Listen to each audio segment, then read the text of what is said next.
Hey, what's up guys? We're back again with a mischievous minor wall breakers deck that's been wrecking top ladder. The ranked 27 player in the world is using this deck to achieve supreme safety and destructive offense at the same time. Whenever you're defending with Evolve Barbarians and your up elixir and throw a miner in front of it, your opponent won't know what to do. And if they try to scramble together bait cards on defense to distract, they're gonna get steamrolled by the log and the arrows. By far the biggest benefit of the deck is being able to cycle your barbarians whenever you want. Because even with your barbs out of cycle, your Inferno Tower will shut down all of your opponent's win conditions. Because the barbarians and skeleton dragons both bait out your opponent's fireball, and the goblins and wall breakers will bait out your opponent's logs and arrows, this deck has one of the strongest synergies in the game. It's time to overload the arena with Sirs with swords and assert dominance. Don't forget to subscribe to the channel so you never miss out on any of the daily videos. Lots of love to everyone that's using credit code SirTag to support the channel. All right, we got a game here against someone that's got toxic proudly in his name. Oh, come on, man. Seriously, first play, you're gonna go goblin barrel on me like that? I totally thought it would be off in the corner so he couldn't, like, you know, give me a free King Tower activation, but I guess he just knew that I didn't have Tornado. Also, we took 500 damage. Why is my tower at 3555? That's pretty cool. Why'd you have to ruin it, bro? This is why we can't have nice things. If I go for a miner and I arrows, this could be decent, depending on if the skeleton dragon locks on a tower. Nice. Let's go. That's a lot of damage with that skeleton dragon. Oh, that was beautiful. I just sniped a princess that I didn't even intend to hit. That princess is gone, never to be seen again. She got cannibalized out here, just like that mighty miner that was about to go and dig himself underground, and then he didn't get a bomb. But we get the bomb with the wall breakers. If you guys have learned anything, if you cry at your opponent when you do damage to them, karma just hits hard. It went full circle to this guy. Every interaction was bad because he started crying at me at the start because he got 500 damage. So he's getting a little bit cocky, and then he got shut down. All right, we're going to go in for our skeleton dragons here. We're going to go in for another arrows on the princess. And I think, possibly, that this might be the easiest matchup in the entire game. You have arrows and log, and then you can always kill your goblin barrel counter with, like, either the barbarians or also goblins. Like, also, one other thing that you guys can do, if you've got wall breakers, I'll show y'all. You drop them directly behind the tower, right here. I'm just going to do it anyway, just for the memes. That's how confident I am in the game. You drop your wall breakers there, and it pushes the goblins from the goblin barrel away from your tower, and then you're able to counter the goblin barrel with wall breakers in an effective manner. Not necessarily compared to your goblins, your log, or your arrows, but that's the best placement you can do. Anyway, easy win. We're just going to log on this goblin barrel, show that he doesn't do any damage besides an electric spirit, and he's screwed. A few dominance is asserted later. It's time to see if this deck is bound to be the most lucky deck that I've played in a while, because this game started off strong. Or maybe if you name yourself toxic, you attract all the toxic interactions. Jump into the game against someone that has evolved skeletons in their banner. So generally when we see that in a strategy, they're going to be running fast cycle decks. Ooh, no, he's not going to be running it. There's no way. He's going to have Evolved Mortar. Anyone that drops the Mortar as the first card, you already know what their favorite card is and what they're trying to cycle. Actually, if you see any of the cards that have already unlocked evolutions in the game cycled as the first card, then you know that they're going to be evolved because that's why they're trying to cycle it so quickly. All right, so what do we do here? I guess I can go for skeleton dragons. I think I want to split him so he's less inclined to go in for a good play of maybe going in for a mighty miner ability. Ah, he does it anyway. I hate the fact that he's smart. You know, you're not supposed to be smart like that, bro. Get away from this. All right, we have to log on the musketeer to finish it off and hit the ice spirit too. Oh my gosh, it's going to get 2 hits. Awful. Only 1. Not that bad. I'll take it. Yeah, he cycled an ice spirit into the log too. I thought it was going to be really bad, and it ended up being not so sad. All right, when I go in for a miner here, I could also go for arrows depending on what I'm feeling. Generally, in this type of environment, like if my opponent's dropping goblins, I'll probably arrow it if my opponent doesn't have wall breakers in the deck and he's got like a mortar deck like that. But if he's going to drop skeletons or something, we just let those go, you know? Never going to mess with that. So I could potentially go goblins, and then I could go for evolved barbarians. There's a ton of different things that I have at my disposal. But generally, you want to always kill their range card that does a lot of damage and ignore the miner. Since the miner is going to do 500, that musketeer would clobber my entire tower. So it's fine to have that happen. Also, dropping our Evolved Barbarians at the river applies pressure, so he wasn't able to deal with the Evolved Barbarians and the Wall Breakers at the same time, and then we were able to break through with the Breakers and left and do a ton of damage. So applying aggression with cards directly at the river or a little bit more aggressively postured when your opponent's elixir is low, like gives you opportunities with your goblins or your wall breakers that you can also spam at the river, and then they just don't have elixir for everything. That's our strategy right now. I think I can go arrows here to finish off the Phoenix Egg, please. I'm going to do it. I'm going to do it. Yes! Oh, that's so cool because I hit the tower too. Oh, this is bad though. Is he going to drop goblins? No, he's just going to drop the goblins from the Evolved Mortar. That's so worth. It's a -1 trade, but I'm killing an evolution. Oh, wait. I said -1 trade, and I just got a positive elixir trade into an evolved card. Not only that, I got a +3 elixir trade into an evolved card. That's insane.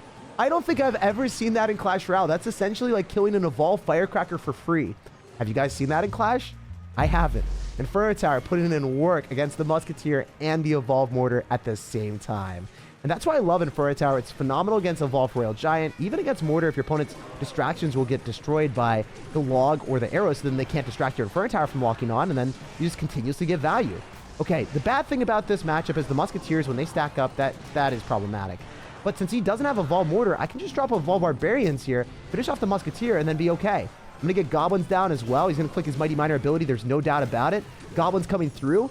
And I wonder if he's going to have anything for these wall breakers. Because if we log and he can't finish off the breakers, he's going to lose the game. There's no shot. He's stopping that. Let's freaking go. We commanded that victory, and I felt like I was in complete control of that game. Whether it was the Inferno Tower or the wall breakers, it felt like every unit hit hard. To jump in the game against someone from the only skill clan, let's see what his deck is. I feel like he's going to disappoint me with like the lowest skill strategy in Clash Royale right now. That's generally what happens when people have like a pure skill or pro gamer in their name. They always run like Elixir Golem. This is just how it works. Maybe he's going to be running Royal Giant Evolution, actually. Yeah, you know, just a couple steps up from Elixir Golem, but pretty close, man.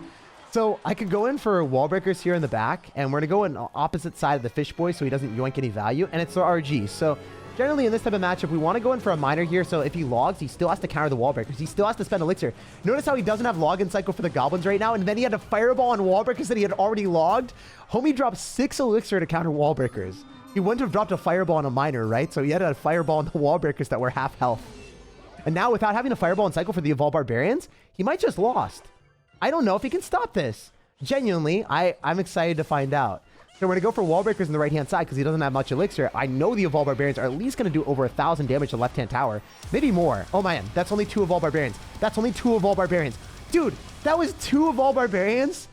And that was like 3 times the amount of damage that I was expecting. That's insane. We did 3,000 damage by 2 cards. And that just doesn't feel fair, Clash Royale.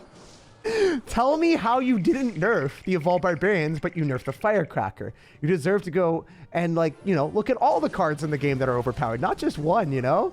Come on, Clash. Well, I mean, I should not be campaigning for this deck to get nerfed because then everyone that's watching this video right now will hate me.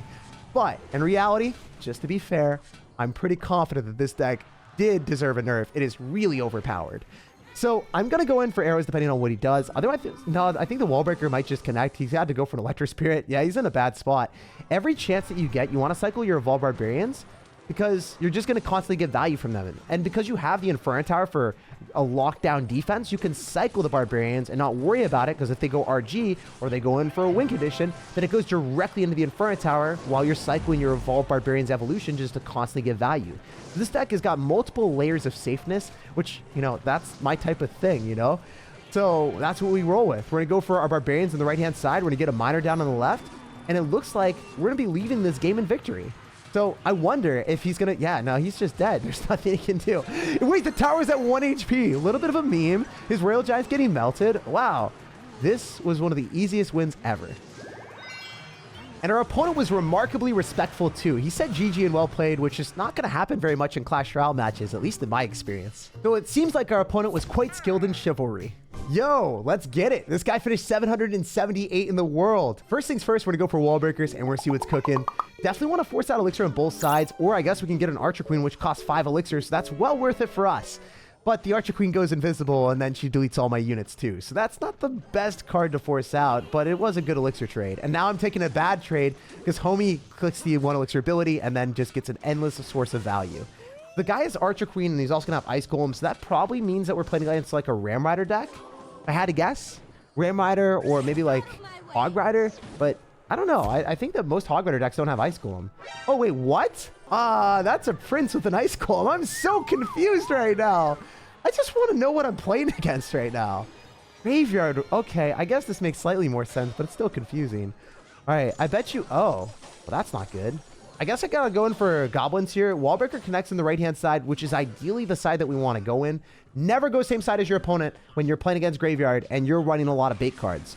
Because if you're playing against Graveyard and then you spam bait cards and then they defend and then they counter push on the same side that they want to work towards, then they're going to screw you over because they're just going to be able to overwhelm you. So I want to make sure that I apply pressure on the side that he doesn't have any of his damage. So this high HP, like literally 0 damage taken tower on the right means that I can start to ignore some hunters maybe. He's not going to Graveyard with that hunter. So that's good. However, just because I have like more health on the right-hand side doesn't mean I'm not going to like ever protect it. Because I never want it to be equal. I don't want it to be giving him a choice of taking the right-hand tower. If he has the choice of switching sides and taking the right-hand tower, he's going to do it because he'll go same side as me since he knows this matchup. Anyone that's good at the game will do that. So we're going to go for a log here. Fall through with Evolve Barbarians. I wonder if it one-shots. I want it to one-shot so bad. Sometimes I'll spam stuff simultaneously, like one side and the other side. I'll try to hide my true intentions of like going in for the Evo Barbs. So he doesn't like notice it until it's too late and the Evo Barbs have already snacked on the Archer Queen. Okay, that's a lot of value. Nice stuff. We can easily go for Skeleton Dragons here, and he's going to go for a Graveyard. Not that bad for me, actually. We can do this, and we can go for a log, and I believe that the Prince is just going to lock onto that instead, too, which is nice. And then we can go in for Barbarians on top of the Hunter, and even if he freezes, he's not able to hit all the Goblins. And look at the gobs of damage we're getting with the Skeleton Dragons. Okay, so it's cool that his clan name is also the Junkyard. I didn't expect it to be Graveyard, man. I really didn't read too much in depth of that. It's cool that he has that clan because you get it after you see the deck, but it doesn't give too much away. All right, we're going to go in for an Inferno Tower. We're going to be able to finish off the Queen, ideally, if I can get Goblins down here. The Skeleton Dragon is launched on the tower. I didn't even realize that. Oh my gosh. Wait, did you guys see? He tried to get the Royal Delivery down in time, most likely, and it didn't come down, at least from what I'm expecting, right?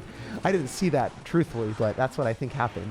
All right, we can go for arrows. We can pierce his heart and his soul. We walk with a W, and we'll bounce on next game. So yeah, if you guys hate Graveyard, we're going to have ample answers. We're going to have Goblins. We're going to have Evolve Barbarians. And even double small spells when the Graveyard Skeletons accumulate and they go in for the freeze, you'll clean up the Skeletons instantly. Yo, this homie has finished 116 in the world. All right, this guy's going to be way better than me. We have to focus up. We are playing against a top 200 player that's actually closer to top 100, but we can't say top 100 because he's not there yet. Anyway, we're going to go for Skeleton Dragons in the back, and we can go in for Barbarians as well. He's going to go Bar Barrel, so Barbarians on Barbarians. You guys know the deal. It is awesome for us because we get way more Barbs than him. Wow. I spoke too soon. Dude had 6 Barbarians for a second. Also, I guess we're going to get seconds on the tower with the Skeleton Dragons. I didn't expect him to do damage there. Also, since he split up to his Barbarians are going to walk away from the Miner, so we're still going to get value. And then he has to go in for extra Elixir on top of the Barbarians investment that he already made. So he wasted 5 Elixir. I got a value out of my 5 Elixir, and we're forced out even more Elixir with 2 Elixir Wall Breakers. You'll love to see it. So with this deck, I just want to be crystal clear.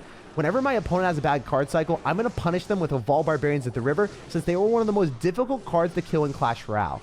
They have super high health, they attack really quickly, and if they get on tower, they just stack up wins. This guy's already dead.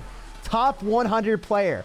Well, I said top 100, top 200. You guys know. He got destroyed. He had Bowler. He cycled it once. He was down Elixir. I was like, nah, fam. Let me just snag your tower and move on to the next game. Easy W's. We'll continue the climb. A few dominance is asserted later. It's not too often you see an Inferno Tower sniping a Bowler, but that's what we're doing on offense out here. And I don't think that this guy's going to be very happy because we're going to arrows him and we're going to walk away with a win.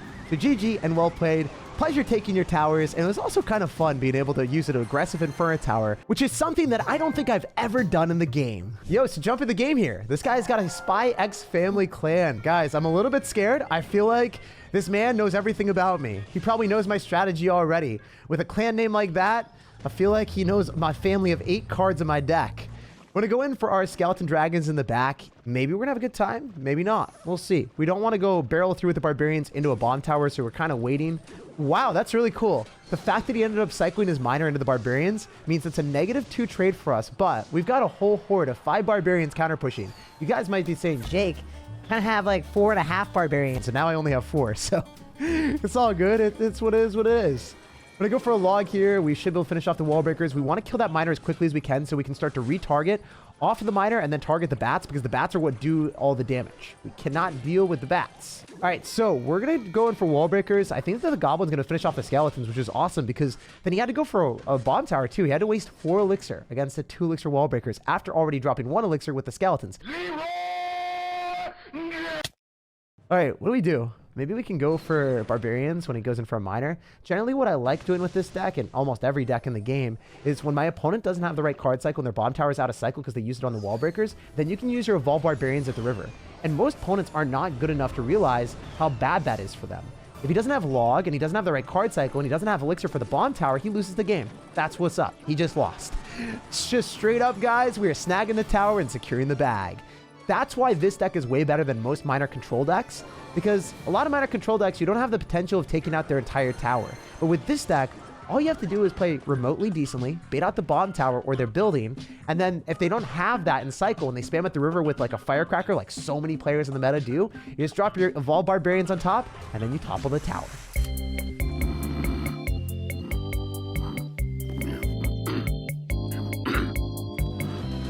Wait. This is dangerously close to 3-crowning him. No way is that going to happen. Oh my gosh. That's ridiculous. He was trying the entire time, and he didn't even get away with a single tower. Well, we had the crime of stealing all 3 of his crowns. Like, subscribe for more daily videos, and I hope you have an amazing rest of your day.